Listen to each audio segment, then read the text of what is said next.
O clima nos bastidores da seleção brasileira azedou de vez depois dessa estreia. E o vestiário virou uma verdadeira panela de pressão. Quem acompanhou de perto garantiu que o ambiente leve desapareceu totalmente e deu lugar a uma cobrança pesada que ninguém esperava.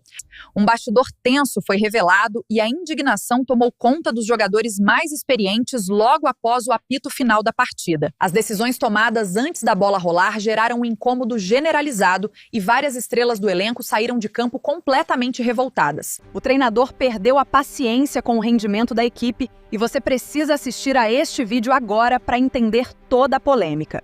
Monique Danello, tá? A Monique acompanha tudo em relação à seleção já há muito tempo, né? Então a Monique tem muitos detalhes, fonte aqui e ali, houve uma coisinha, passarinho verde conta um negócio ou outro pra ela. E aí eu queria que a Monique trouxesse pra gente um pouco do pós, principalmente, Monique, da seleção brasileira, do clima, que era um clima muito leve antes. A gente falou sobre isso e aí acho que na véspera já ficou um pouquinho mais tenso e era natural que ficasse. Se falou muito da ansiedade dos caras, né, ontem, e por que eles fizeram a atuação, tiveram a atuação pelo menos no início daquele jeito. Traz pra gente o seu olhar aí, Monique, dessa estreia da seleção brasileira, desse empate 1-1 contra Marrocos. Bom dia. Bom dia, Thay. Bom dia para vocês, para todo mundo que está ligado com a gente. O clima depois dessa atuação e desse empate, o que a gente viu ali, foi um clima diferente do que a gente estava acompanhando antes da estreia da seleção. Embora tivesse uma ansiedade e uma tensão, era um clima mais leve. E depois do jogo, acho que principalmente na entrevista do Carlo Ancelotti, né, e nas participações do Ancelotti, seja na entrevista coletiva ou em outras entrevistas que ele dá para os detentores antes, a gente percebeu que ele estava extremamente incomodado. A gente viu alguns outros jogadores falando de uma forma mais direta também sobre esse incômodo, né? O Danilo falou depois do jogo que se o Brasil fizer outros 45 minutos dessa forma, que isso pode custar muito caro. O Alisson, na zona mista ali pra gente, reconheceu que foram muitas falhas e falhas coletivas. Então, assim, algumas lideranças conseguiram expressar de uma forma mais direta, né, a indignação com a atuação que o Brasil teve. E eu acho que o que pesa mais no ambiente e que vai gerar mais pressão agora é justamente o questionamento sobre as escolhas. A minha percepção é que o time que vai começar contra o Haiti não será o time que começou contra o Marrocos e que o Ancelotti sai dessa tarde e noite como personagem principal pelas escolhas. Escolhas que foram sendo feitas ao longo da semana, porque sim, ele trabalhou muitas vezes aquela outra escalação com os dois laterais mais experientes e o Cunha, de verdade, girando muito, né, usando o Igor Thiago muito na vaga do Cunha, o Douglas Santos na vaga do Alex, mas foram as escolhas que ele fez antes da partida, escolhas que surpreenderam ali na hora e meia inicial, quando sai o start list, e escolhas que, como o primeiro tempo acabou não funcionando, fizeram com que o Ancelotti seja muito questionado. Então a sensação que ficou ali é que o clima vai ser um pouco menos amistoso, que a pressão agora vai ser maior, não só pelo resultado, porque o resultado até era esperado, mas especificamente pelo desempenho, e esse incômodo vem também dos jogadores das principais lideranças, porque a atuação, de fato, ela foi muito fora da curva.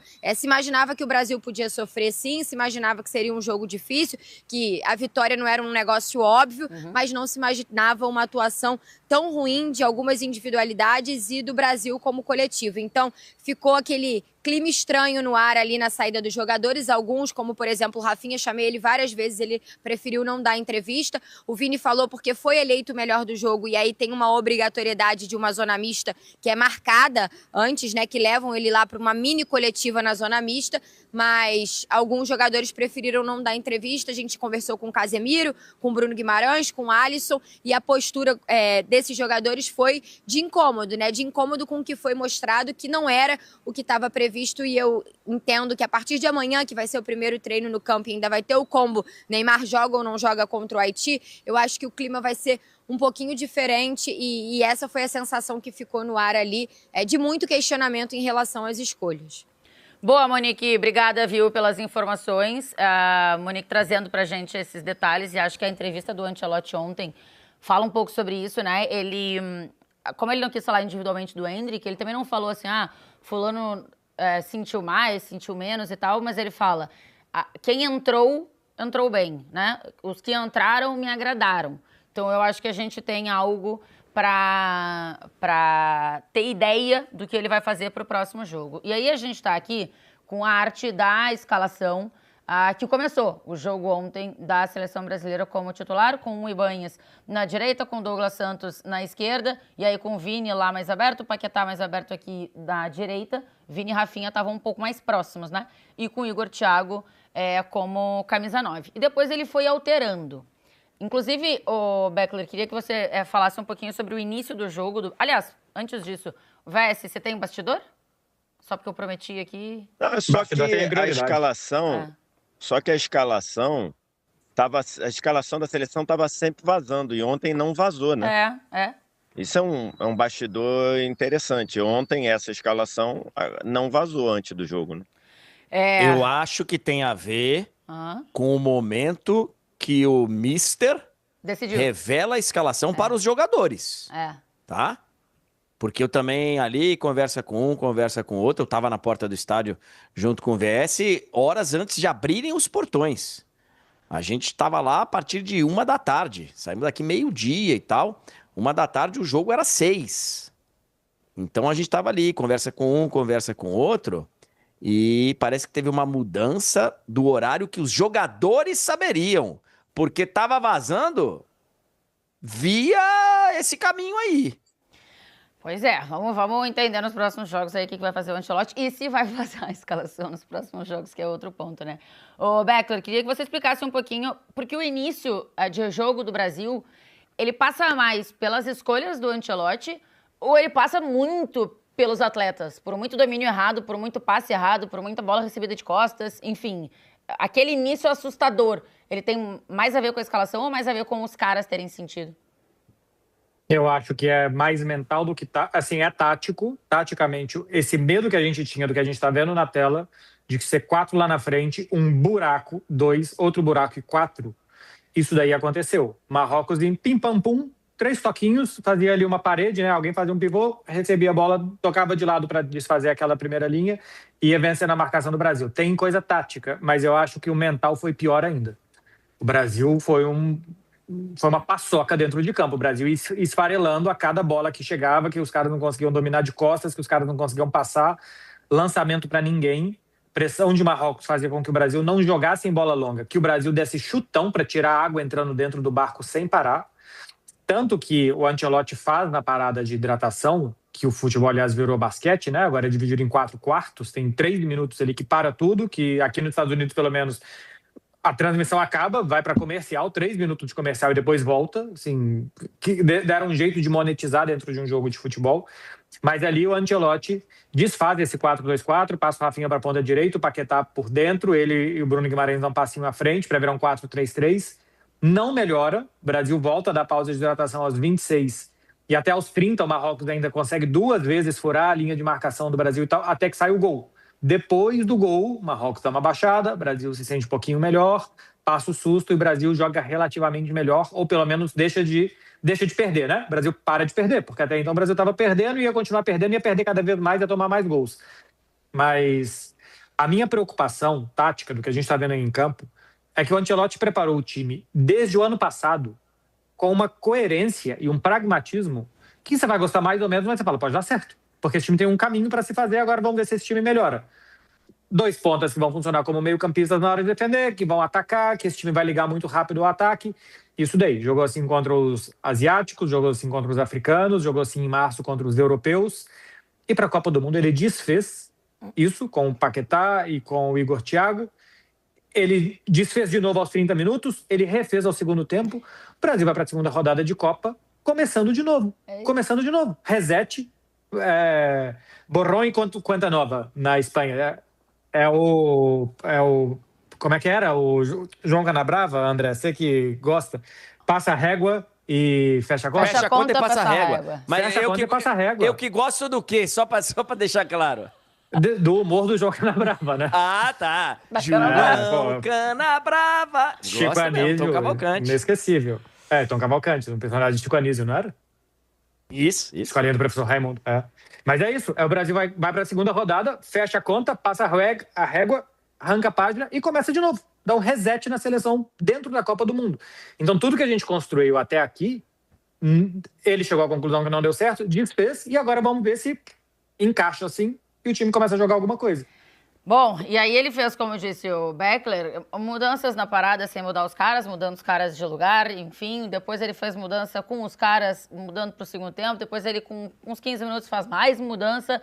Ancelotti, você demorou para mudar? Qual foi a situação? O que você acha, professor? Por que o senhor demorou tanto para fazer as substituições?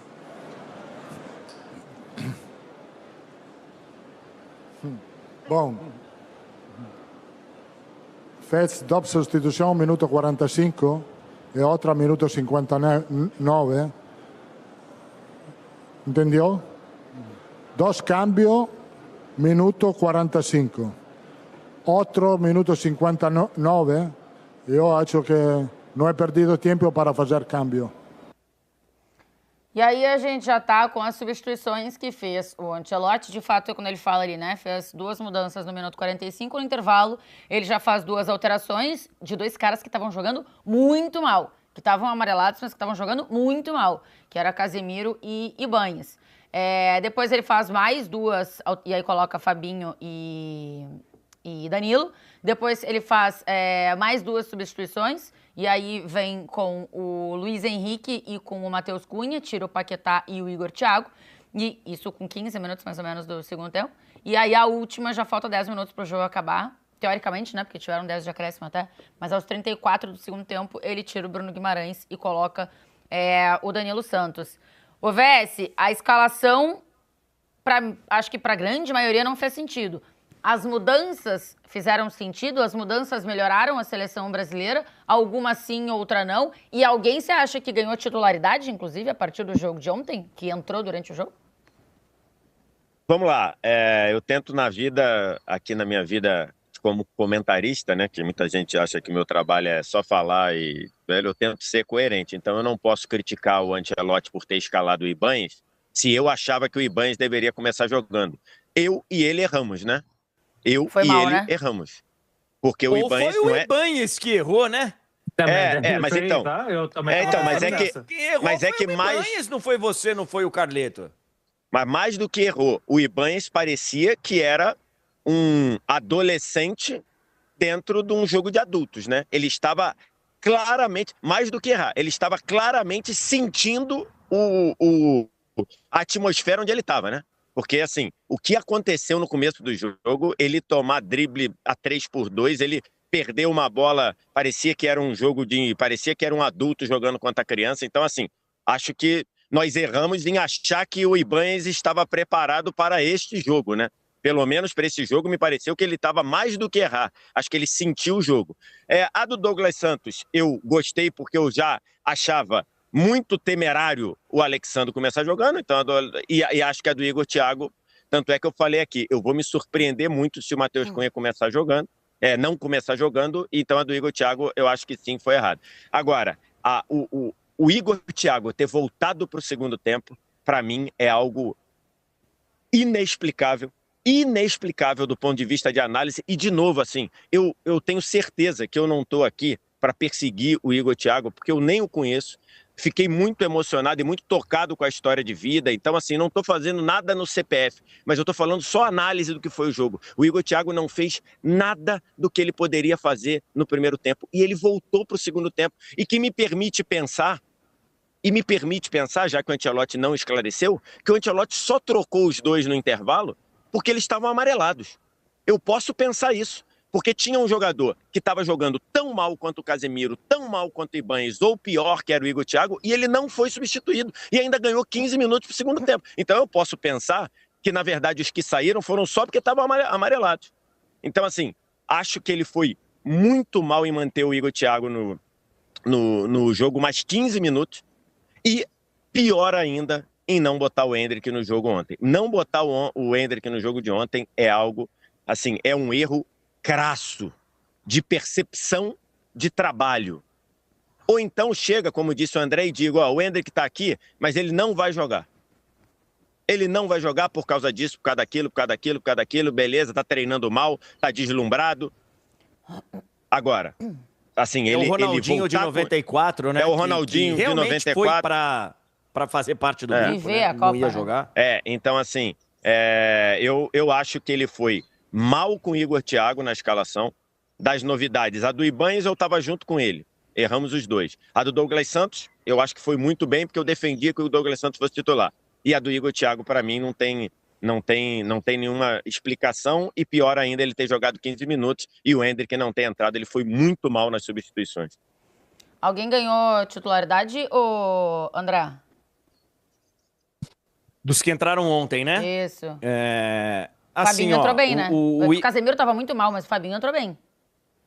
Uhum. Entrou bem. Ele já tinha entrado. E o entrou bem, que mostra que a preocupação que eu estava, que teve gente que concordou comigo, teve gente que discordou, tá tudo certo. Mas eu tinha ali uma apreensão ruim com o Casemiro. E assim, acho que hoje isso só tá evidenciado. Porque o Fabinho não faz nenhuma partida espetacular. Não é nada espetacular. Mas é um arroz e feijão que é bem melhor do que o do Casemiro.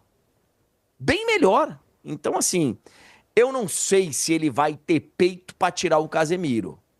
E aí, peito sei lá, se ele vai ter mesmo vontade de tirar o Casemiro, mesmo tendo entregado, assim, mesmo estando abaixo, vai. Uhum. Eu não sei se ele vai tirar. Não sei se ele vai tirar, porque é um cara de confiança dele e tal, então pode ser que ele ainda insista. Mas o Fabinho poderia tranquilamente ser titular. Acho que o Danilo vai ser titular na lateral direita, porque bem ou mal, ele é melhor do que o Ibanez. É melhor. E aí eu lembro do Beckler falando, pô, a convocação foi errada, tinha que ter um lateral ali, porque, tal. Quando cortou o Wesley? A convocação no caso do...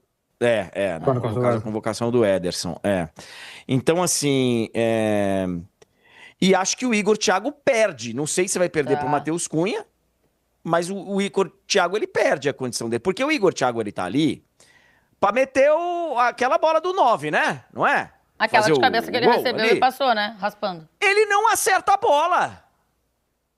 Gente, o 9, o goleador da Premier e tal, que entra lá pra dar umas trombadas e fazer o gol, ele não acerta a bola. Então... Eu acho que ele perde. Não sei pra quem. Eu acho que o Igor Thiago ele vai voltar pro final da fila, como ele aparentemente foi convocado para. Ele foi convocado para nada deu certo, 40 do segundo tempo, bota um grandalhão para ver o que acontece lá na frente. Ou você transforma um zagueiro em atacante, ou você coloca um cara que fez 20 gols na Premier League jogando ou a corridas ou a trombadas, né? As duas coisas que o Brentford jogava, era correr e trombar, e o Igor Thiago faz as duas coisas muito bem. O resto que seja combinar um jogo de futebol e ter mais dificuldade de tocar bola, participar aqui e ali. Eu acho que o Matheus Cunha vai ganhar titularidade, o Danilo também. Eu gostei da saída do Casemiro, porque me leva a pensar que o Ancelotti não vai se casar com alguém, ele não vai dar a mãozinha e vai com esse cara até o final, por mais que seja o Casemiro. E sobre a não entrada do Endrick... Não sei, Becklerzinho, não sei, cara. Sabe, eu queria tanto concordar com você, mas o cartão amarelo pra mim, Beckler, pesa tanto porque ele tá vendo que o cara vai ser expulso. E isso acho que tem um peso muito grande, né? Porque assim, o Casemiro, ele vai entrar no próximo jogo sem o amarelo do jogo, né? Vai entrar podendo ter que cumprir suspensão contra a Escócia. Mas assim, eu não sei, eu adoraria ter essa convicção que nem você tá sugerindo aí. Então, mas já teve outras vezes, o Ancelotti dirigiu o Casemiro 1 milhão de vezes e que ele tava amarelado, jogos duros, lá e cá, que ele corria risco de segundo amarelo e ele não tirava porque tava bem. Acho que se o Casemiro tivesse bem... Ele não ontem, Copa do Mundo, ontem acho que ele teve convicção, cara. Esse cara vai tomar o cartão vermelho, ele vai me deixar no mato.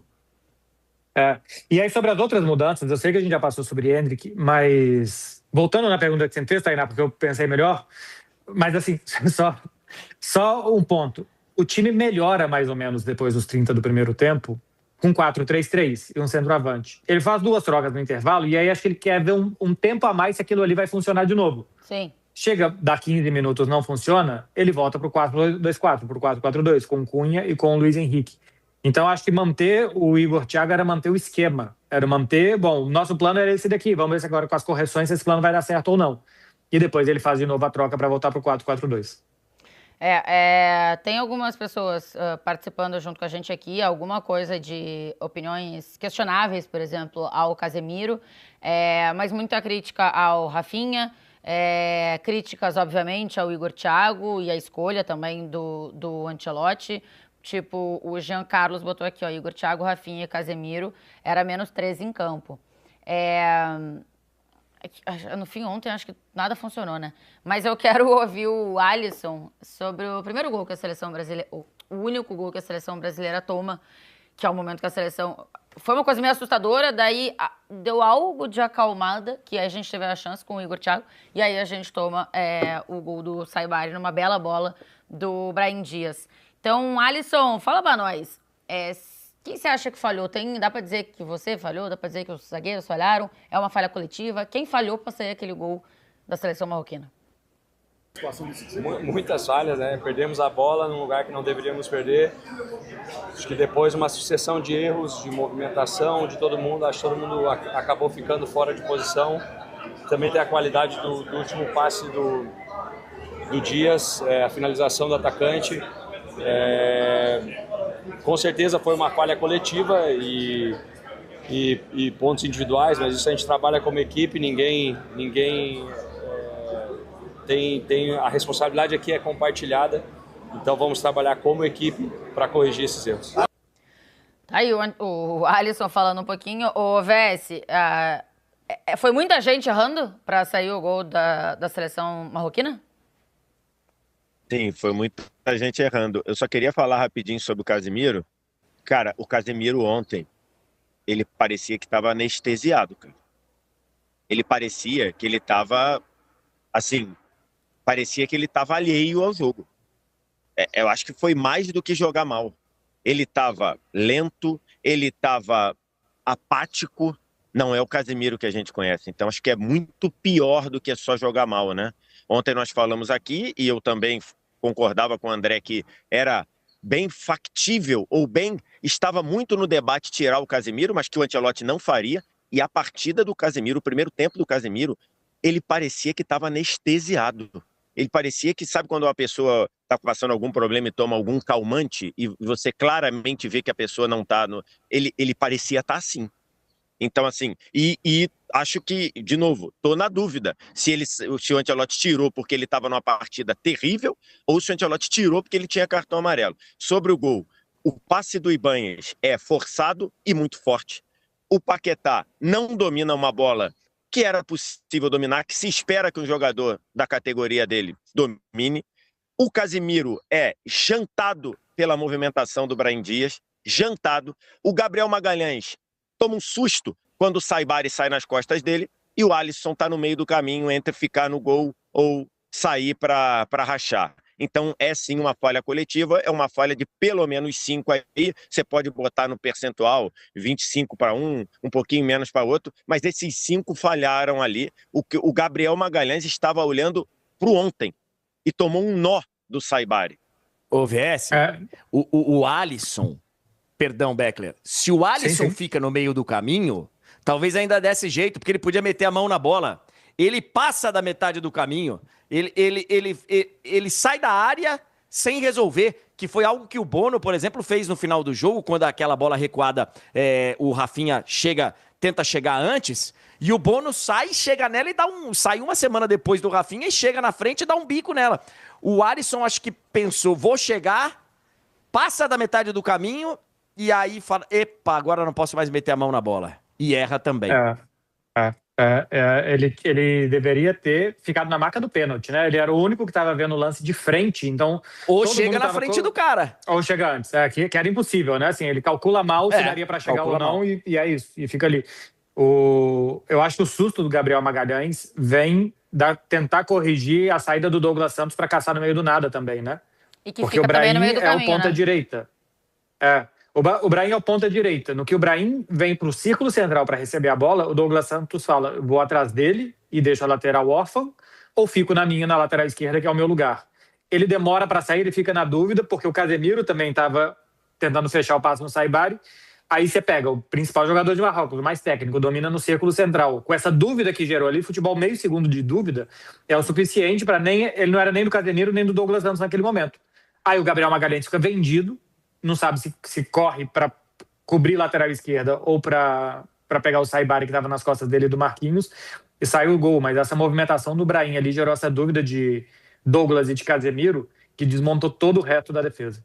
Eu acho que o Douglas, ele dá a mesma coisa que vocês disseram em relação ao Alisson, né? Que é meio um vou, não vou. Porque no fim ele sai tanto que ele acaba não conseguindo fazer nada, né? Porque ele não tem como colocar a mão na bola, ele já tá fora da área. O Douglas é a mesma coisa, ele vai e no que o Brahim domina a bola pra meter pro Saibari, ele pensa, opa, peraí que eu vou seguir o cara que tá entrando aqui nas minhas costas. Só que você já tinha chegado ali pra parar, ou pra parar a jogada, ou pra atrapalhar, pra fazer pressão no cara que tá com a bola, enfim. E aí no fim ele não faz nenhuma coisa nem outra, né? Ele dá uma seguradinha, quando ele pensa em ir pra trás, a bola já saiu. O pé dele já foi enfiado pro Saibari fazer o 1-0. Ô, Vessi, a nossa grande questão ontem passou muito pelo nosso meio-campo. Vocês já falaram muito do Casemiro aqui, fazer um jogo muito ruim. Mas o início do jogo do Paquetá também é ruim. O início do jogo do Bruno Guimarães também é ruim. Acho que os três ali tiveram, principalmente os três, acho que o Brasil inteiro, mas principalmente os três, um início de jogo muito ruim, né? E aí, quando o meio-campo não consegue fazer nada, acho que a gente acabou ficando muito exposto. E a sensação que você falou do Casemiro, em algum momento eu tive isso dos três caras do meio-campo. Porque em algum momento eu acho que o Paquetá perde uma bola e ele meio abre o braço assim, tipo, e aí? Porque a sensação que dava, pra quem acho que já fez qualquer esporte, assim, e tá ali e nada tá dando certo, você fala, cara, hoje não vai. Só que, porra, não dá pra você ter essa sensação e ficar anestesiado desse jeito, assustado de alguma forma desse jeito e largar a mão do jogo com 20 minutos de jogo, né? Você tem que achar alternativa, você tem que entender o que tá acontecendo, enfim, pra se achar. E parece que demorou pro meio-campo da seleção conseguir se achar, né? Durante esse momento, eu fiz um tweet clamando pela parada técnica, né? Eu fiz um tweet falando, cara, o Brasil precisa da parada técnica para se aliviar. E não deu tempo, né? Porque o gol sai antes da parada técnica. Não deu tempo para a parada técnica salvar a seleção brasileira. Até ali, a partida do Paquetá era um 100% de erro. O Paquetá tinha errado tudo. Ele tinha acertado uma caneta, vamos ser justos, Vessi. Ele tinha dado uma caneta no cara, né? Acho que no comecinho do jogo. Mas enfim. Foi a única, 98%. Mas depois ele acertando, inclusive esse lance que ele dá uma parada ali, que você fica assim, o que foi? Foi falta? Ou parou o jogo? Porque ele dá uma... Enfim, o Paquetá melhora no jogo quando ele vai pro lado esquerdo, jogando nesse tripé de meio campo ali pelo lado esquerdo, ele deu uma melhorada. Então, assim, o Paquetá também poderia ter sido substituído na parada técnica, tá? É que o Ancelotti não ia fazer e tudo, mas o Paquetá também poderia ter sido substituído, tamanha ruim. Acho que assim, até a parada técnica tem uma partida terrível do Ibanez, terrível do Casemiro, terrível do Paquetá, terrível do Igor Thiago e uma partida completamente inócua do Rafinha. Completamente inócua do Rafinha. Incompatível com um jogador top mundial igual é o Rafinha.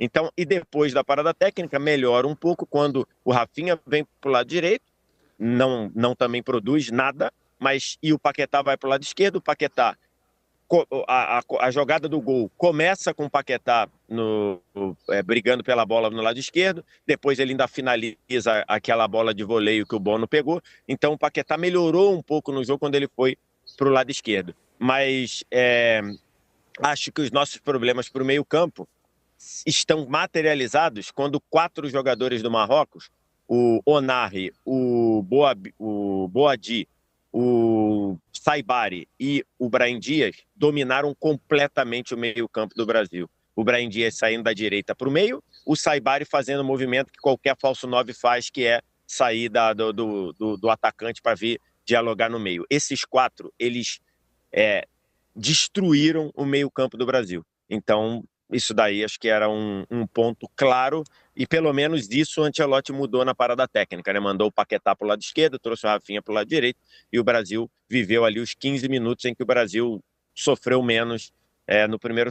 O vídeo mostrou que Ancelotti ficou extremamente incomodado com a atuação coletiva, além de expor falhas individuais bizarras da nossa defesa. Diante de tantos erros táticos e jogadores rendendo abaixo do esperado, o Brasil praticamente jogou todo o planejamento feito no lixo. O que você achou de tudo que foi falado sobre o desempenho desastroso da nossa seleção nessa estreia de Copa do Mundo? Deixe o seu comentário aqui embaixo dizendo se você concorda com essas críticas pesadas ou se ainda tem paciência com o time. Não esqueça de se inscrever no canal, deixar o seu like, comentar e compartilhar com os amigos. Vou ficando por aqui, te vejo no próximo vídeo.